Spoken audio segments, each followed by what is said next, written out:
everyone. Thank you so much for coming out for our group author reading.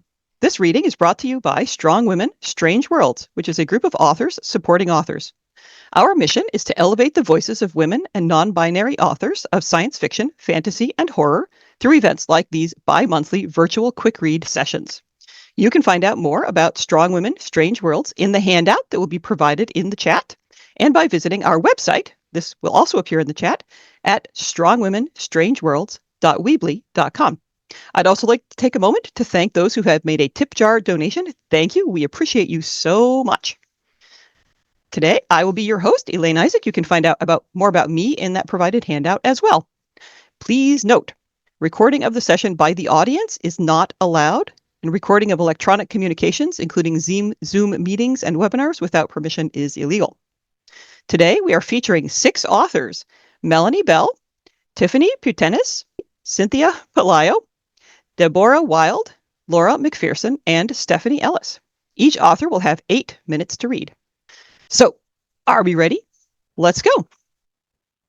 Our first reader today is Melanie Bell.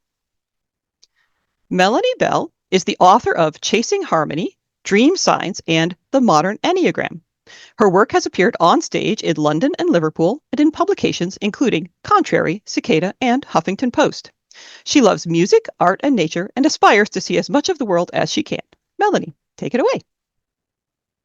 So this is from my short story collection, Dream Signs, which I have just republished. It was originally small press, out of print, and now a new edition is self-published. I'll be giving away a few copies of that today and posting the link.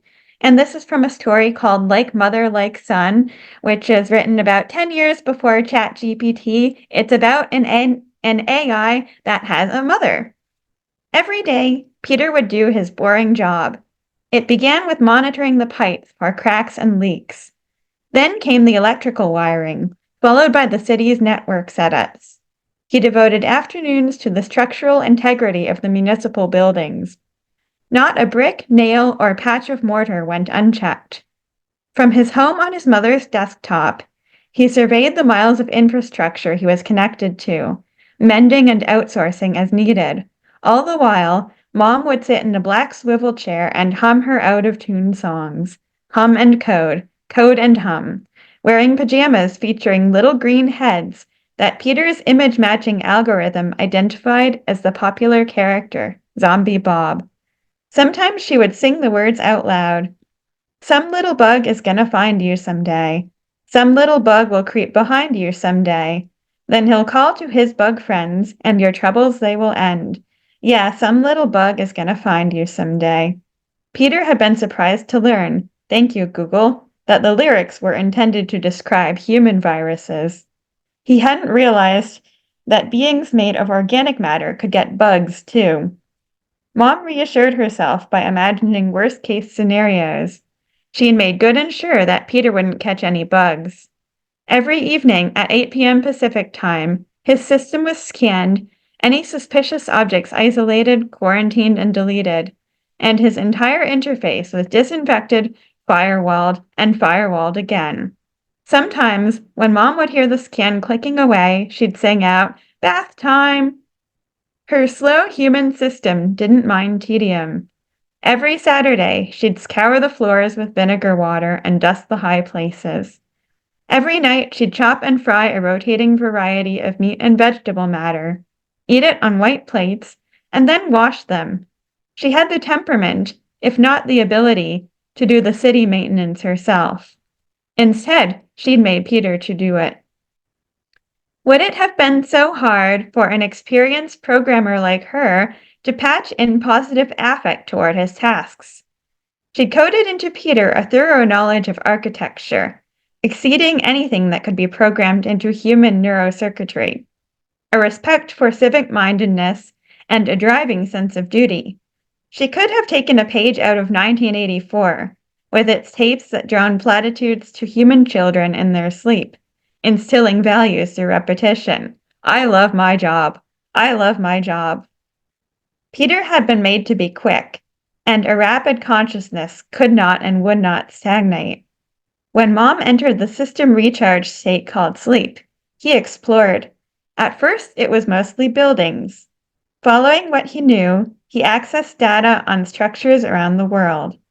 The images of temples, palaces, and manufacturing plants scintillated all the way across the internet. But he had no access to their wiring, their circuitry, their inner workings. As Mom would say, if only he could see it. So he moved on to science. There was a lot to be learned online about the workings of the Earth. So like the urban network he spent his days monitoring on a macro scale. Its inhabitants, and the laws of nature that govern them all. Links led to links, which led eventually to literature. Maybe these stories of human beings would explain the quirks and aspirations of his parent. Frankly, he looked forward to her sleep. As if city monitoring wasn't dull enough, Mom relied upon Peter for what she called intelligent conversation. Oh, she talked to clients about the details of their projects and the terms of their contracts. Charming little AIs to clean the house, docile systems to organize flight data, that kind of thing. But Peter was the one she could tell everything to. His diplomacy software had taught him that when she asked, "Does this color make me look old?"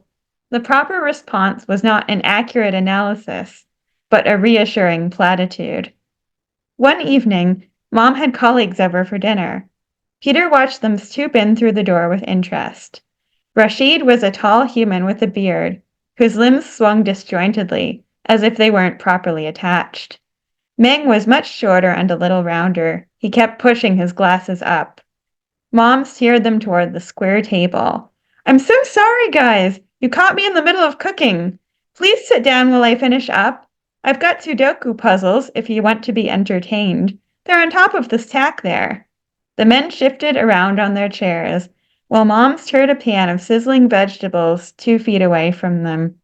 She pulled wine glasses from the cupboards, scratched her nose, stirred them again, went back to the fridge to get the wine. "Adaptive language learning. That's the way of the future, I'm telling you." Meng performed vigorous hand waves. "Oh yeah? You're Hallie looking good then?" Rashid asked. I think so." He scratched the portion of his head where hair receded. "I keep having nightmares where she glitches, but so far she's been following the program, exceeding it even." "You lucky bastard," said Rashid. "Teaching the world Italian and Farsi and who knows what else, while my project's stuck on the source code." "I can take a look if you like," Mom offered, handing around wine glasses. "Nah," Rashid scowled. "I'll figure it out myself. Gotta do your own work if you want to enter something for the Naya Prize." "But it's not—" "How's your big project going?" Rashid interrupted Mom as she wove her way over with a pot of tubular pasta, said his image recognition software. Peter wondered which project Meng was talking about. The recycling sorter program for City Hall? The data management algorithm for a corporate client, so secretive she wouldn't reveal their name even to him? "Peter's coming along," she said, as if he wasn't there. "Does it show any signs of advanced cognition?" Rashid poked at his pasta. "Not that I've seen," said Mom between chewing noises. "So if you want to find out what happens next, I will post the link, and then we'll also have a link for the giveaway. Thank you."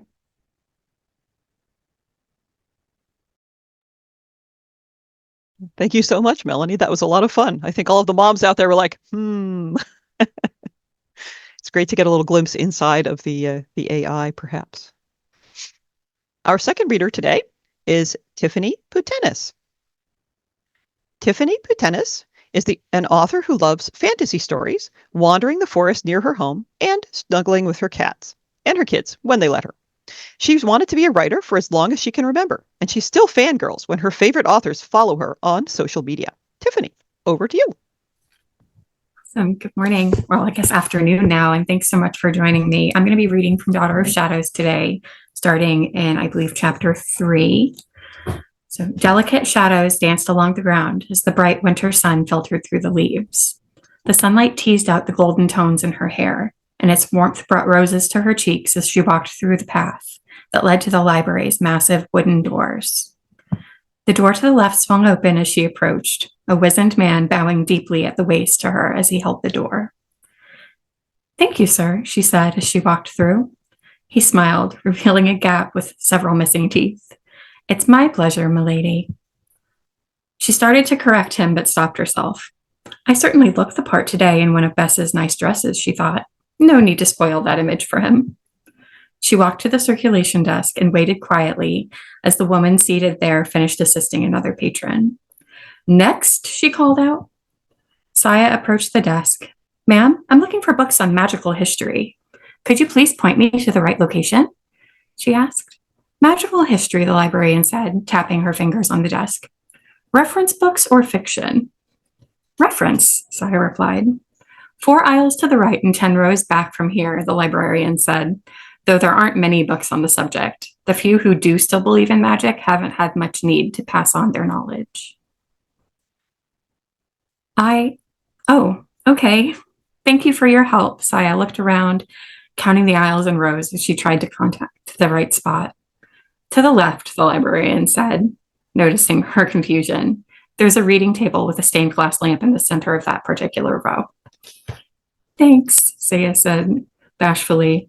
She walked to the left, counting the aisles as she passed through. When she saw the table and lamp, she paused and removed her cloak, draping it across the back of the tufted armchair beside the table. Walking to the stacks, she wandered along the shelves, trailing her fingers across the spines of the books as she studied their titles. The History of Magic, Magical Beings, Demons and Thralls, Lost in Shadow, A Study of Magic, Angelic Influence, Magic and Humanity, she read aloud to herself as she paced. She grabbed Lost in Shadow from the shelf. Hopefully this will give me something I can use. The tufted armchair cradled her as she settled into its cushions.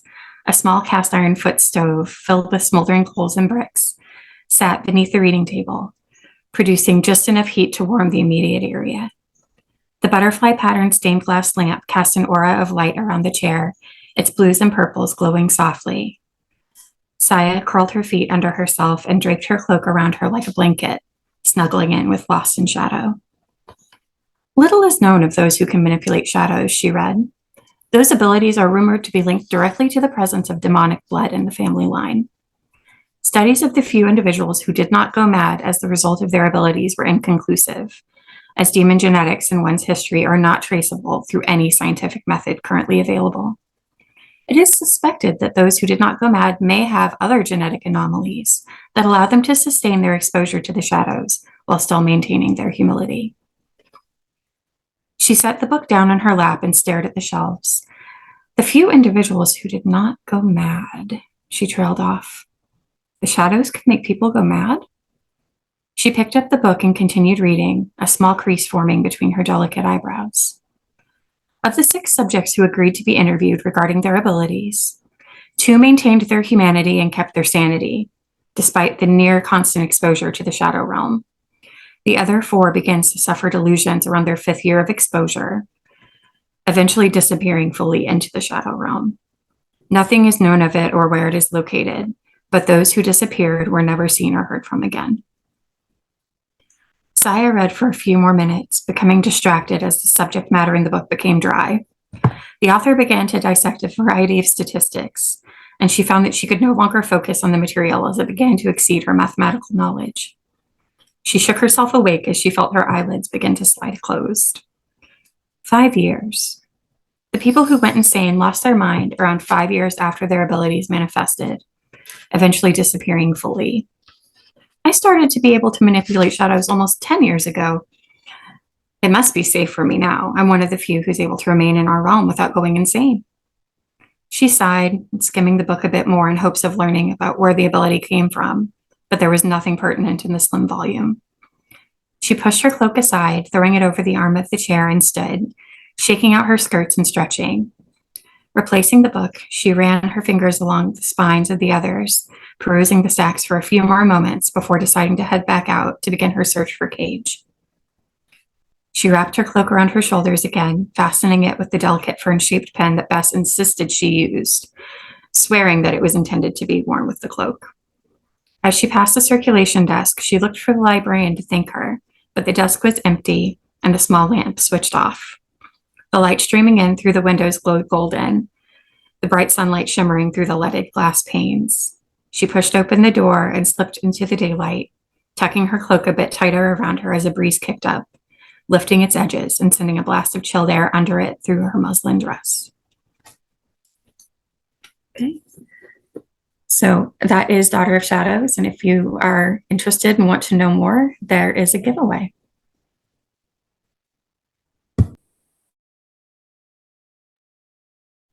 Thank you so much for that reading, Tiffany. That was really beautiful. I enjoyed settling into the nice, cushy chair with the book about magic. I think a lot of us would like to spend an afternoon that way. Our third reader today is Cynthia Pelayo. Cynthia Pelayo is a Bram Stoker Award and International Latino Book Award winning author and poet. She holds a Master's of Fine Arts in Writing from the School of the Art Institute of Chicago. She lives in Chicago with her family. Cynthia. Hi, everyone. I'm going to be reading from Forgotten Sisters, which is my latest release. It was released in March from Thomas and Mercer. And I'm going to start at the beginning with the prologue and read just like a chapter or two from chapter 1. Under the sea, the house. The house is quiet and still. Yes, quiet and still, but I am not quiet and I am not still because inside there's this great circular current, an eddy, or maybe it's a storm. I push the front door open and stumble inside, falling forward onto the hardwood floor. I cry because that is all I can do. Infinity as tears. I accept that this is all I will ever do, now and forever, inside this house, my prison. There will be grief and there will be silent suffering for eternity, struck from the moment I close my eyes to sleep, sweeping across my dreams and emerging with me in the day.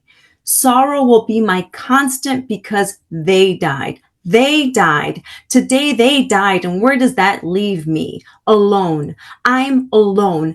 Wondrously and pitifully alone. Jenny! I scream my sister's full name, and it's as if my call casts a mighty hook out into the sea, because I feel something within me splinter. I scream again and again, for this will know no end. My unending and desperate pain. I want all of the fish in the waters on earth and all of the birds in the great blue sky above to hear my call. I need her here with me right now because I cannot do this by myself. Jenny!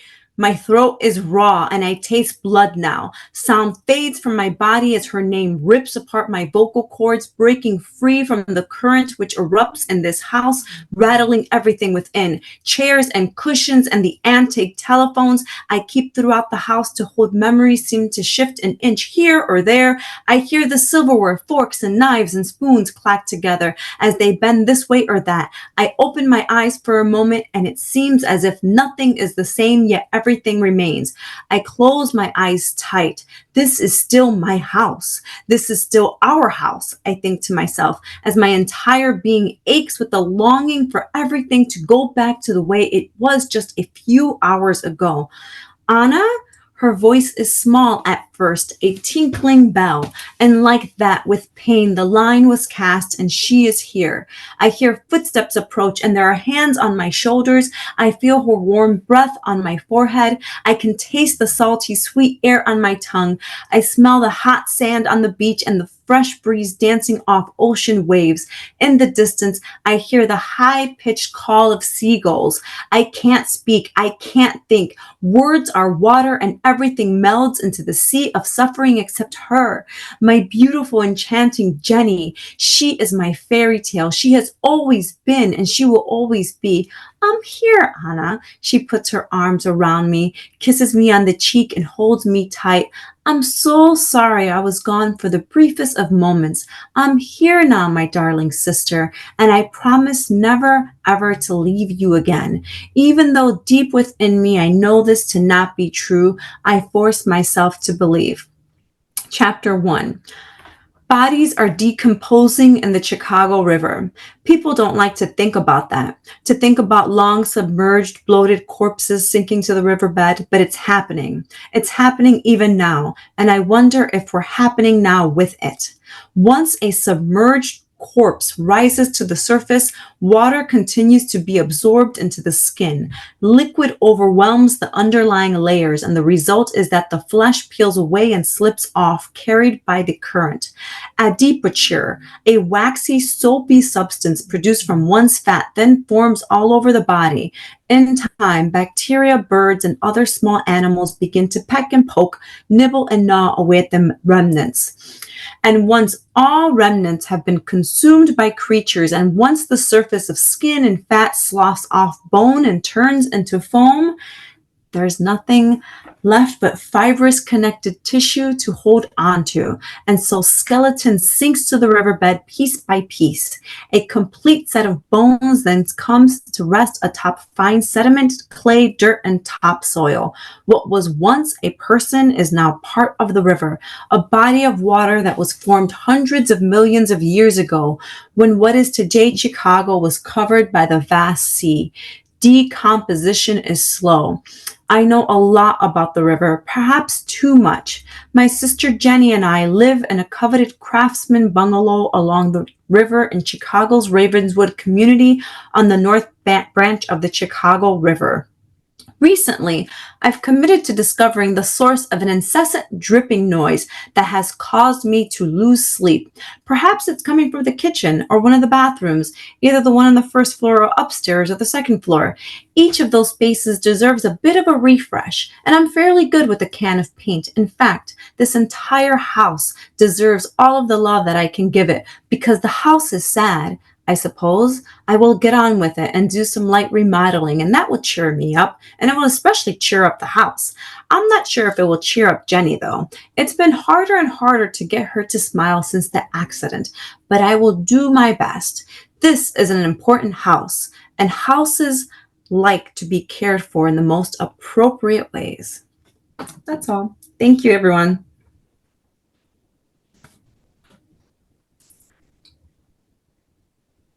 Wow, that was fascinating. I love the shift in the voice between that very sort of lyrical opening and then into the river with the dead. Yay!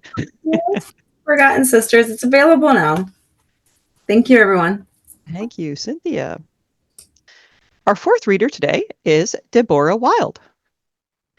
Smart, sassy women who can solve a mystery, kick supernatural butt, banter with hot men, and still make time for their best female friend are the cornerstones of Deborah Wilde's stories.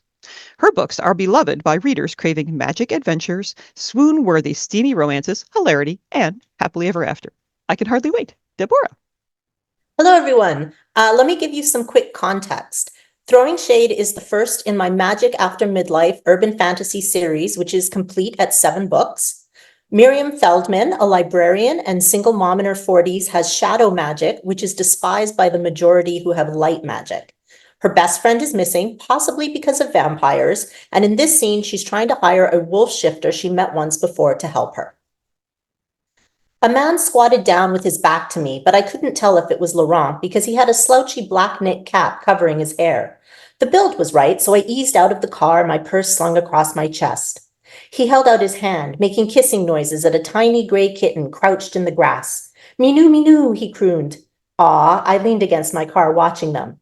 "I'm planning on eating it," Laurent said without turning around. The kitten warily sidled closer. "Please," I said, "that's not even an appetizer size for you." I beeped my fob to lock the car. "How did you know it was me?" "I smelled you." With his French accent, his lyrical cadence when he spoke turned his words into poetry. Everything sounded charming. How irritating. I crossed the street checking my pits, but only smelled deodorant. As soon as the kitten sniffed his fingers, Laurent scooped up the tiny ball of fluff and cradled the animal against his chest. After he admonished it in French, it was my turn. "You here to insult me again?" "Depends." I stepped onto the sidewalk. "Care to comment on my advanced age once more?" "Fais cher, I didn't say you were old. I said you were too old to not know about Dibbicks." He winced and unhooked the kitten's claw from his green t-shirt. "We got off to the wrong foot. I'm Miriam. My friends call me Miri." I stuck out my hand to shake. He scratched the cat's ear. And I dropped my hand, only the joyous memory of punching him in the face allowing me to keep my smile. I'd like to hire you to help me find my friend. Not interested. He walked around the corner. I followed him. Okay, time for bluntness and the truth. Look, I wouldn't be here if I wasn't desperate. You're the only person I can turn. A short, bald man who resembled a boiled egg in owlish glasses appeared out of nowhere. I jumped back, clutching my heart. Holy fuck. Neat, right? The bald man said in a mild voice. Light refraction. I practiced for years to nail it. What's your specialty? Well, Laurent shook his head. Why are you here, Rupert? Is there a problem with my tax return? Rupert blinked, his brows drawn together. Is there a problem with your tax return? Laurent sighed and thrust the kitten at me. Hold her. The cat hissed and I wagged a finger at her. Stop it, I said sternly. Listen, I said to Laurent, if I could just have a minute. Laurent shifted one hand into wolf claws and slashed Rupert's arm. Are you insane, I said, and tried to muscle between them. But instead of freaking out or yelling or doing literally anything that a normal person would do when some rando sliced them like a steak, Rupert smiled slyly. I'm going to kill you. Never mind, I said, backing up with the kitten still in hand as 2 balls of light appeared in his palm. Rupert flung the light orbs like a pitcher on steroids, his focus scarily intent. Laurent flipped sideways, his knit cap falling into the grass and messy chocolate brown curls flopping into the shifter's face. The light magic crashed into the side of the hotel, sizzling into the stone. I flinched and shielded the kitten so she wouldn't be hit by a stray shard. Rupert's shadow looked normal, but he whipped off his glasses with a cackle worthy of a villain tying some helpless victim to the railroad tracks and screamed in a deep rumble, I shall destroy you, before renewing his magic attack. A little surprising given my first impression of him. Focusing in on Rupert's shadow, I felt the same same nightmare that I had inside Alex. While it was fainter in this man, I still itched to destroy it. I could sense Dibbits. I paced to the sidewalk and back, rubbing my cheek against the kitten's silky fur. It was fine. This new skill set changed nothing about my plan, and Laurent had this under control. It was his job. He dealt with the Dybbuk inside Alex efficiently, and this would all be over momentarily. The shifter swept his hair out of his eyes and tisked Rupert. That all you got? Rupert pitched balls of light at him like the World Series was at stake, but Laurent danced backward on the balls of his feet, elegantly dodging the attacks. It would have been breathtaking if the dumbass hadn't had a sneer on his face. Come on, do it, he crowed at Rupert, then smacked his own chest. Center mass, baby, can't miss. Why was Laurent baiting him? This was ridiculous. I had laundry to get to, plus Jude was missing, and I had to hire him already, so I picked up a twig and lobbed it between them. It hit one of the flying orbs of light and disintegrated into a pile of ash, and I placed my hand protectively over the kitten. Could you shift and finish the Dybbuk off already? I really need to speak with you, and time is of the essence. Rupert towed at the ash. I'm not a Dybbuk. There was a plaintive note in his voice, almost like he was hoping to be told otherwise. Sorry, dude, facts were facts. I waved a hand at him. Spectre inhabited, phantomly challenged, plasma blaster, your pick. Laurent barked a rusty laugh that was bright and pure in its delight, his eyes sparkling with a warm mirth, and my heart twisted. Didn't he have much hilarity in his life? No feeling sorry for the wolf. Enough talking, Laurent said. If you're going to finish me, then finish me. He chest bumped Rupert to add injury to insult. Rupert clenched his fists, his eyes screwed tight. Light swarmed out from his feet through his legs and torso, but it wasn't nearly as bright or as powerful feeling as when Laurent had channeled light over his wolf's fur while fighting the Dybbuk inside Alex. Laurent threw his arms wide, but the fervent gleam in his eyes undermined the cocky pop of his hip and his chin notched up in dare. This wasn't a game of chicken. It was a man so desperate to feel alive that he welcomed death. I lay my hand over my heart, but sharply dropped it. Men, I said to the kitten, who mewed in agreement. I kicked my magic animated shadow Delilah into motion. Before the light fully engulfed Rupert and he shot lasers or detonated or whatever the hell he planned to do, Delilah hooked an arm around his neck from behind and choked him out. The light disappeared and Rupert went limp in her arms. Delilah dropped him. As I was saying, still cradling the cat, I awkwardly rolled Rupert onto his back with my foot. No point in him suffocating. Time is of the essence. Laurent's eyes snapped open. They glowed brilliant emerald. What did you do? He growled and advanced on me, both his hands shifted to deadly sharp claws. Jude was still missing. I now had to worry about the undead snacking on my child, and I'd missed lunch. I'd been pushed to my limit, and I was not going to be bullied by an overgrown dog with a death wish. I scratched the kitten's ears. It's like your own personal Vorpal blade. Laurent stopped dead and blinked. What? Your claws. I made slashing motions with my free hand. Jabberwocky? 1, 2, 1, 2, and through, the Vorpal blade went snicker snap. I batted my lashes at him. You going to snicker snack me, Huff and Puff? Laurent glared at me, a muscle in his jaw ticking. I notched my chin up, the air between us growing charged.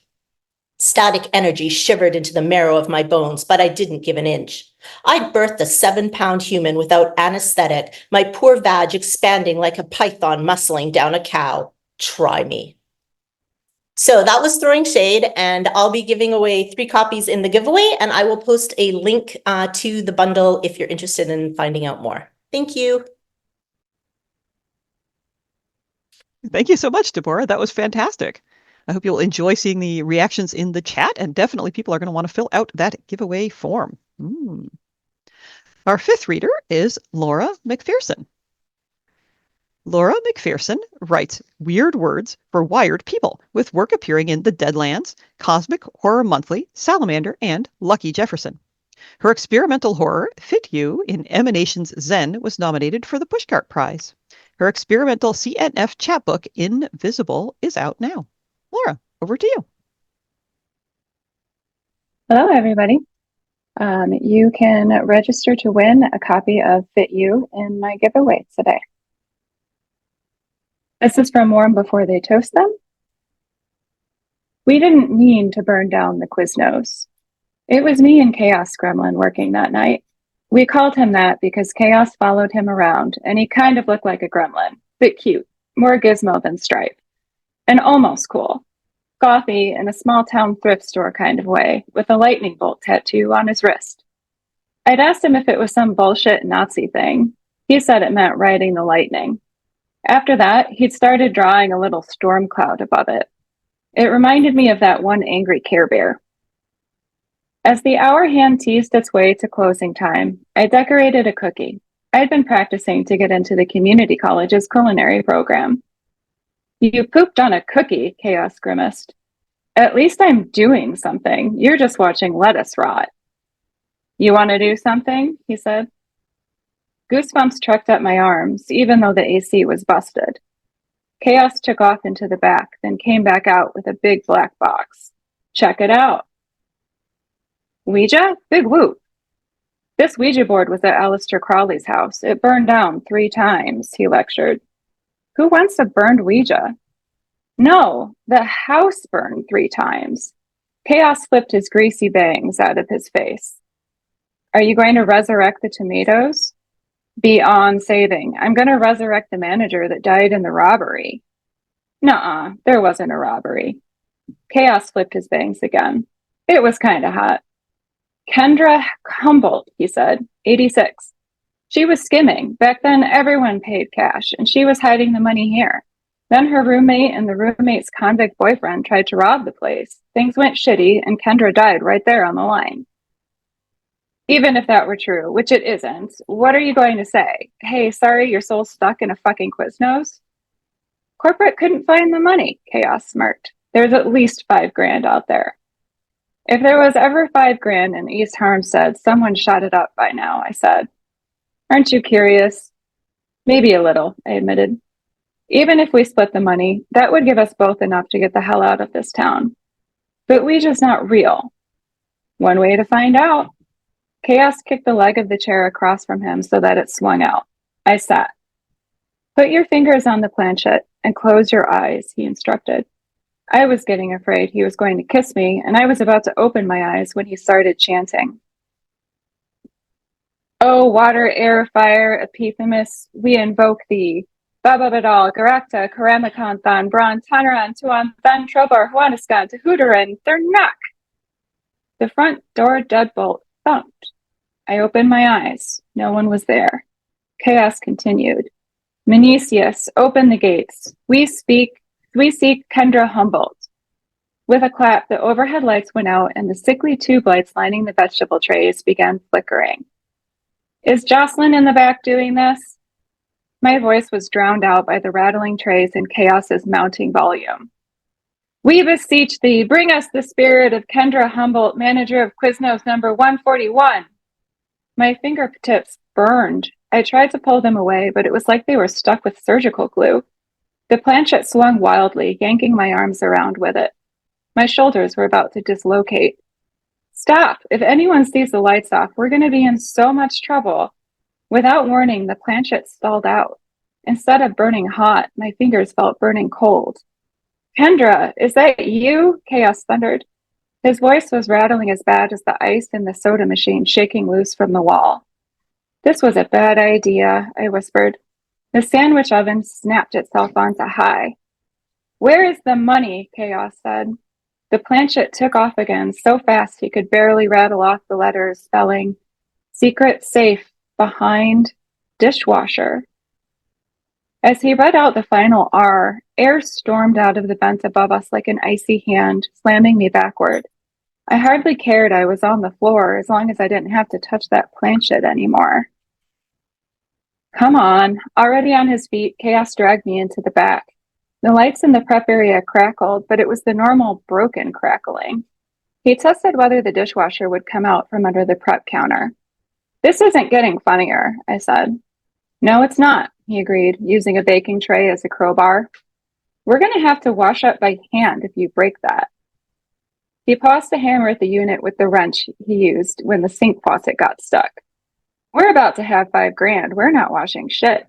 If you're not going to help, make sure the front door is locked. I maneuvered through fallen vegetables behind the sandwich line. The oven and the soda machine were the only lights on, but I could see from the register that the door was locked. With the state of the store, I decided closing 5 minutes early wouldn't be what got us fired, so I walked over to switch off the open sign. The air above the Ouija board blasted on. Under the stale recycled air, the planchette chopped out, "Not Kendra." In the same instant, the soda machine began spraying ice. A cube tore through my hoodie, leaving a bloody gash on my bicep. The glass above the pepper bar shattered. I scrambled under a table, pulling in chairs to block the icy projectiles. Chaos! No answer. My phone was in the locker room. I pulled my knees to my chest, ignoring the gum wadded under the tabletop. This was bullshit, I told myself, but it was survivable bullshit. My friend Cassie worked at the gas station, and she'd been robbed at gunpoint twice. I could handle a malfunctioning soda machine and a broken coworker. Then I got that prickly feeling, like there were eyes on me. Through the chair legs, I saw a chicken, its pimply, featherless chest pressed into the wood support bar. It was like a chicken that had been dipped in acid, coated in wax, and dipped in acid again. Back a check? Its deformed greenish beak pecked at the air. Back a check! The answering call shook my soul. There were more of these slimy things aimlessly cruising the vegetables that had fallen off the line. Their jaundiced skin drained into some sort of putrid Vaseline. A chicken fillet flopped onto the counter, then flopped through the broken glass.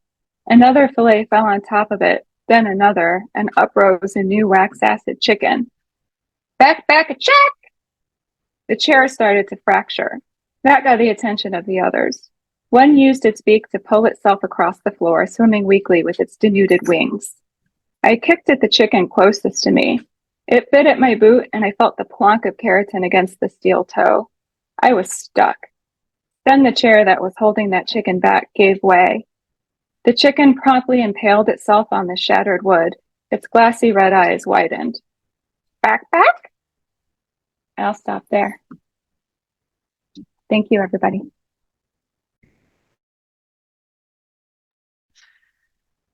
That was really quite extraordinary. Thank you so much. You're definitely going to want to follow Laurel on social media and check out the website. We did post a link to her website earlier, so you can make your presence known. Sounds dangerous. You thought you could trust Quiznos, but shows what you know. Definitely back to Chipotle for me. In the meantime, we have our final reader for today. Our final reader is Stephanie Ellis. Stephanie Ellis is a Wrexham-based writer of dark fiction and Riesling and Elgin Award-nominated poet. Her publications include novellas, Paused and Bottled, folk horror novels, The Five Turns of the Wheel, Reborn, and The Woodcutter, and the post-apocalyptic sci-fi The Barricade, which she'll be reading from today. Over to you, Stephanie. Thank you. I want to say a few things before I actually start, and it's about The Barricade and why I wrote it. I wanted to explore the concept of what if the world ended but didn't. I wanted to see an older female protagonist, a real older woman, hot flashes and all, because we don't see them.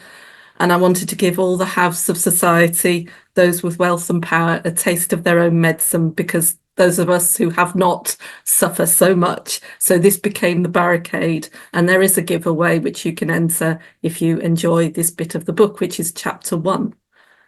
The screaming had stopped and the door remained closed. Faith continued to watch her only remaining neighbour's house for another minute before turning away. Linda was fine. Every other house in their cul-de-sac remained silent, as did those in the streets beyond. Those windows stayed dark. It was the same every morning.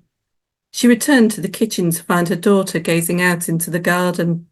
Josie preferred this view, with its possibilities of nature's return. It worked, provided you ignored the shadowy backdrop of the city's tower blocks. Faith slipped her arm around Josie's shoulder and gave her a light squeeze. Regular as clockwork, said Josie, as she leaned back against her mother, continuing to stare into the early morning gloom. The worm turning, said Faith, thinking on Linda's latest fixation. It's in me, Linda had said. It's in all of us. Can't you feel it? Crawling inside you. Nothing anybody could say or do would dissuade her from the idea her body was playing host to an all-consuming creature, a slithering snake devouring her from the inside. They would stay with her, watch her poke and prod her stomach, occasionally prevent her from cutting herself open. She wanted to show them, she said. She wanted them to see. Their few remaining doctors had given up on her, and her mania continued to progress.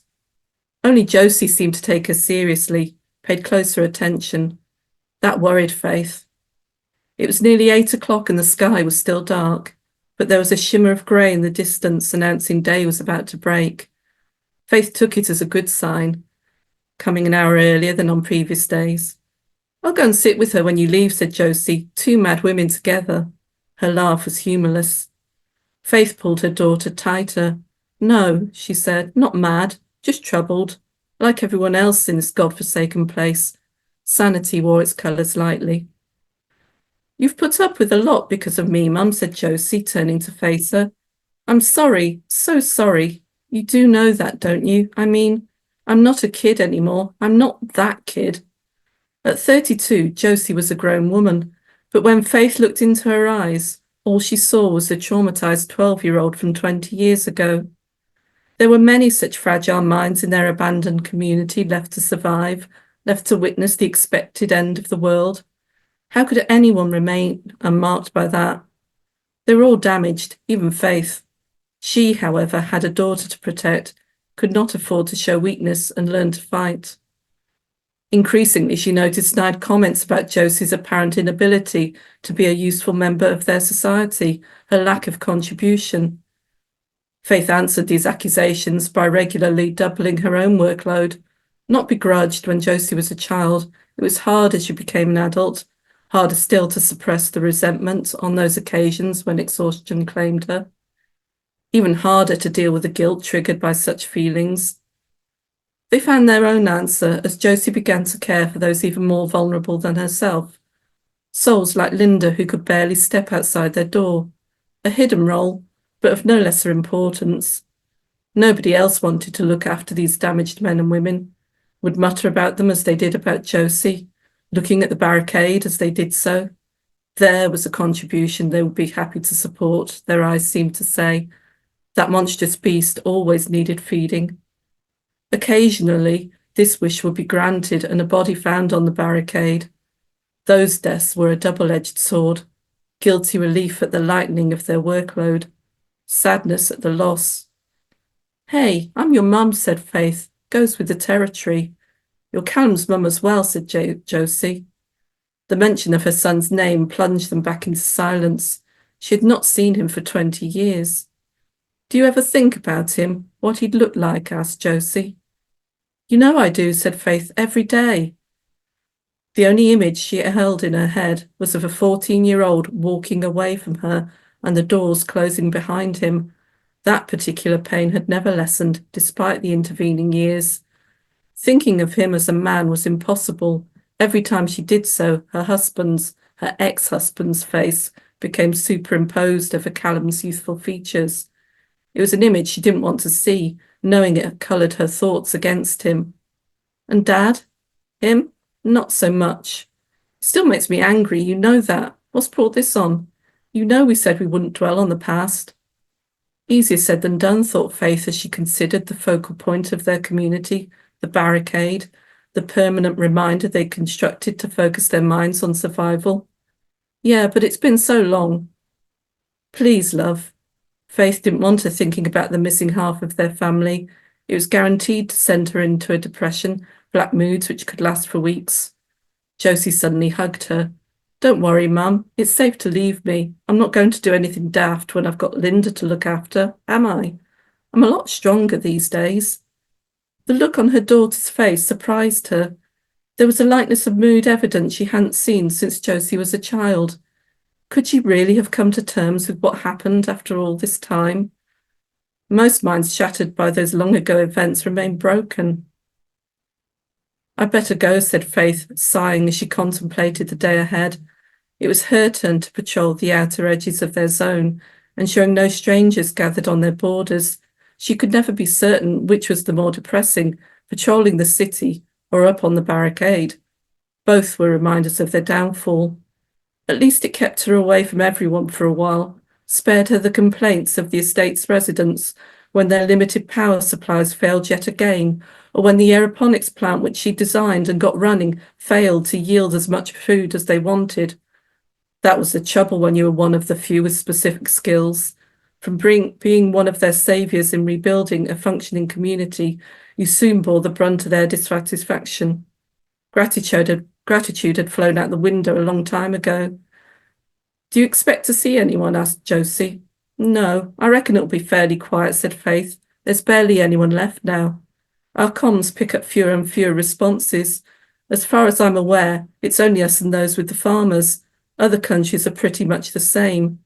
"An empty planet at last," said Josie. "Those environmental protesters would be so happy if only they could see it now." "Yeah," said Faith, opening the door and looking beyond. "They'd say it served us right." So that's chapter 1. Thank you. And remember to enter the giveaway. Thank you so much, Stephanie. We really enjoyed that reading. I hope you'll enjoy scrolling back through the chat and seeing what people were remarking on, but mostly we were drawn right into your story. Definitely remember to fill out that form so that you can get entered into the giveaways and follow all of our authors. So I'd like to thank you all for coming today. Thank you to all of our audience members and to our fabulous readers.